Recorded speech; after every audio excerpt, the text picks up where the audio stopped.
एक उदाहरण से कुछ समझाने की कोशिश करता हूँ और फिर तुम तय करना कि तुम क्या समझ पाए। तुम एक कागज के टुकड़े को समान ताकत से फेंकना जितनी ताकत से एक पत्थर के टुकड़े को फेंकोगे, फिर तुम देखोगे कि कागज का टुकड़ा कुछ ही दूरी तय कर पाया, लेकिन पत्थर का टुकड़ा एक उचित दूरी पर पहुंचेगा।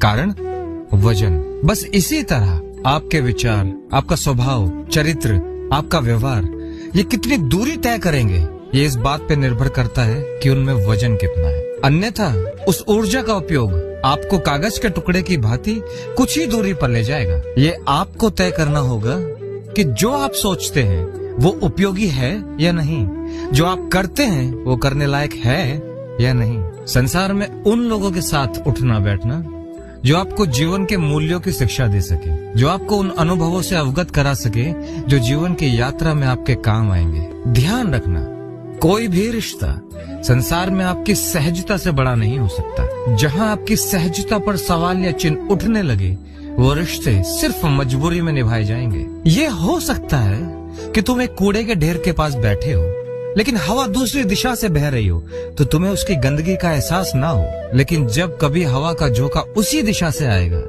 जिस दिशा पर कूड़े का ढेर रखा है, तो तुम उसकी गंदगी के एहसास से बच नहीं पाओगे। और हमेशा ऐसा भी नहीं होगा कि सिर्फ कूड़े के ढेर से ही गंदगी का एहसास होगा। गुड़ की ज्यादा मिठास भी उस पर मक्खी बैठने का कारण बनती है। तुम्हें स्वयं को बड़ा बैलेंस रखकर चलना होगा। अपनी नियति स्वयं तय करनी होगी। जो तुम्हें पसंद नहीं वो दृढ़ होना चाहिए। फिर अपने दायरे में चाहे कोई भी हो, उसको प्रवेश करने की अनुमति मत देना। अपना रास्ता स्वयं ही बनाना। फिर जो प्रीत कराए वही प्रियतम हो जाए।